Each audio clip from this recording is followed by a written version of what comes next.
بسم الله الرحمن الرحيم. السلام عليكم ورحمة الله وبركاته. وحنو كهادل دورنا أرن حساسي بل سمر كورب مقال كان إلا دعوه. The movie begins with a 17-year-old Maria Brennan preparing for school. She lives with her parents, Dan and Amy, in a luxurious home, but life appears to be difficult for her. Because of her timid nature, Maria is an outcast at school, and she is often bullied by a guy named Mark. On the contrary, her only friend Lily is a confident... طبعا مقال كان وحسوني يصدر يشان البرقسي وحانا القاطي صدر يشان البرقسي ونرش على كمده بل هذا بقى سؤال كويدي حد كفايدة مقالك مواصي أي كانوا بيمسوا حما كو فايدين طبعا waxaan filayaa inaad la fahmi doonto muuqaalka aan maanta ka hadlayno ee marka hore muuqaalka like saar siina baa haddii nagu soo cusub tahay nagu soo beed mahadsanid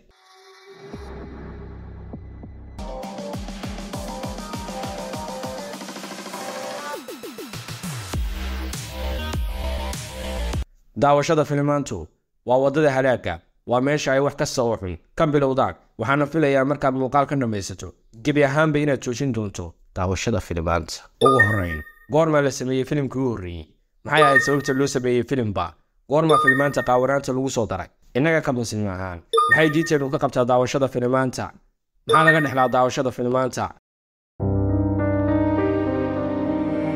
filimkii ugu horreeyay ee la sameeyay waxaa la sameeyay 1895 waliba bishii December wadanka lagu sameeyay wuxuu ahaa Faransa sababaha loo sameeyay filmaanta waxay ahayd in lagu maaweliyo dadka yacni in waqti lagu dilo sidoo kale filimkii ugu horreeyay ee isla ka sheekeynayay waxyaabaha ka dhaca qolka hurdada ama saksiga waxay ku magacaabaan waxaa la sameeyay 1907 haddaba sababta loo sameeyay filimka waa in waqtiga lagu dilo waa in lagu jeediyo adiga ma aha inaad wax ka barato ganacsi kala dhex baxdo kaliya waa in lagu mashquuliyo dadka soo sameeya way kala qaybsan yihiin yacni dhanka shaqada filimka waxaa qora director waxaa jira actors ama jilayaan waxaa hagaajiyay editors waxaa jira scenaarist kaas oo kaba khatarsan directorka qoray filim waana ninka ka shaqeeya shayga ah inaadan in yarna ka jeesan filimka ugu dambeyn waa la iibgeynaya filimkii oo waxaa loo iibgeynayaa caalamka sidaa daraadeed adigu waxaad ka mid tahay customerka ama macaamiisha loo iibgeynaya filimka waxaad macmiil u tahay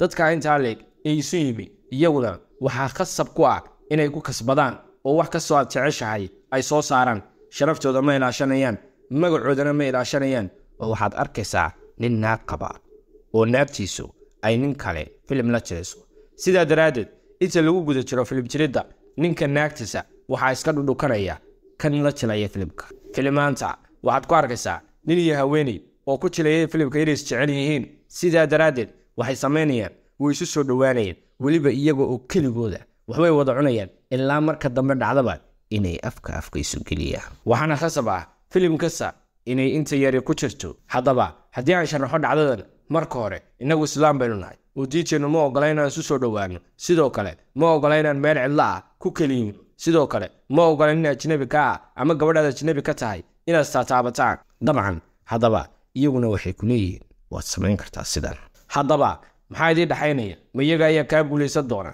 mise adiga ayaa diintaada u heli doona oo ka guulaysan doona dabcan iyaga ayaa kaa guulaysanaya ugu dambeynna waxaad arkaysaa adigoo arrinkan sameeyey weliba ku sameeyey gabadh Soomaaliyeed ama uu kugu sameeyey wiil Soomaaliyeed hani xayaaqib ee weydii sababtu waxa weeye maamaha carabi ayaa waxay tiraahdaa wixii lagu celceliyo qalbigay degaan shay waadu qalbiga degana xubnaha ayaa fuliya aan kuu soo sharaxo ilmahaaga markii uu horeysay yaad waxbarasho geyso waxaad geysay balcaamad wuxuu kaa tagay isagan alifna aqoon balse 3 bilood kadib haddii aad ilmahaaga la fadhiisato wuxuu ku dareerinayaa alif ilaa ya sidaa ay ku dhacday sidani macallinku ilmaha ma inta uu maskaxdiisa kala jeexay ayuu ku guray mise wuu ku celceliyay dabcan waxaan filayaa inaad hayso jawaabta kaliya waa uu ku celceliyay aan ku soo noqono mawduuceena dhacdada aan soo sharaxnay mid la mid ah laakiin aan isu soo dhawaasho badan jirin ayaa waxay ku jirtaa musalsalka arday ee dhawaan ay Soomaalidu soo saareen malihi afka la isu geliyay laakiin xalqadii u dambeysay ee part 4 waxaa ku jirtay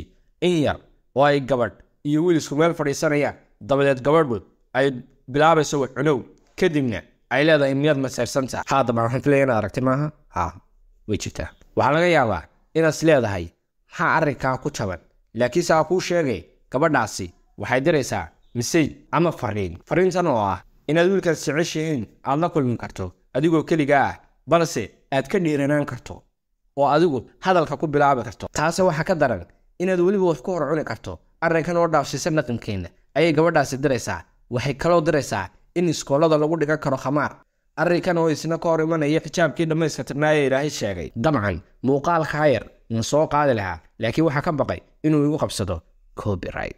Yataqaana copyright wax kale ma aha, waxa weeye xuquuqda in la ilaaliyo. waxyaalaha laga dhaxlo daawashada filimaanta waxa ka mid ah dhaqankaagood ka guurto. markaad maalin walba aad daawato dhaqan aadan lahayn, run ahaantii waad ka guuraysaa dhaqankaaga.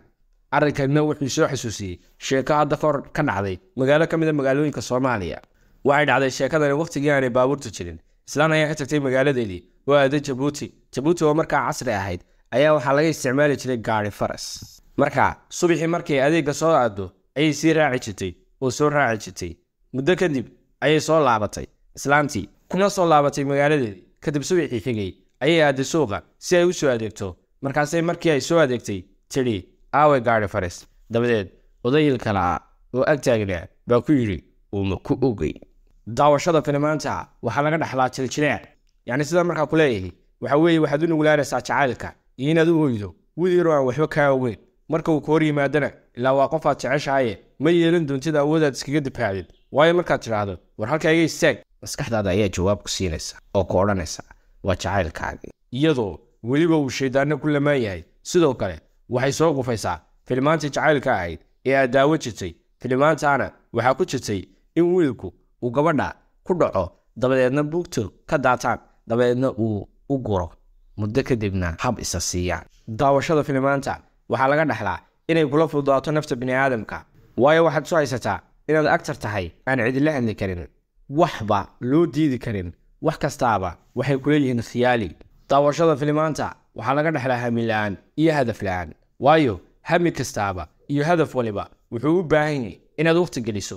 waqtigii aad gelin lahaydna waxaad ku bixinaysaa daawashada filimaanta oo adigan aan waqtiba hayn. ugu dambayn, see looga bixi karaa dhibaatadan? waxaan kaga bixi karnaa waalidow wiilkaaga iyo gabadhaada hoos u eeg oo la saaxiib. wiilow waxaa ku sugaya adduunyadan oo dhan, waxayna kaa sugayaan inaad diinta islaamka gaadhsiiso.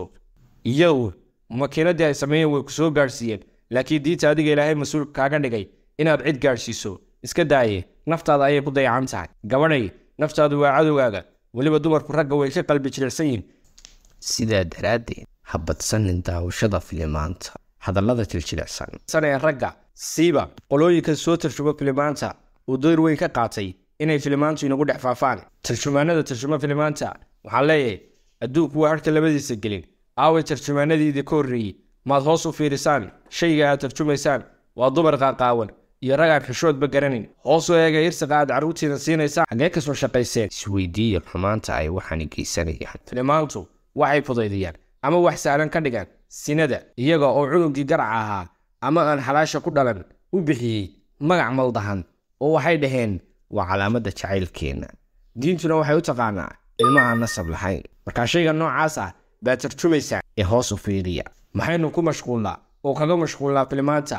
arrinka u horreeya waa inaad shaqo doonataa. waayo qof daalan oo soo shaqeeyey waqti uu khiyaali ku daawado jaanis uma hayo. arrinka labaad waa akhrinta qur-aanka kariimka.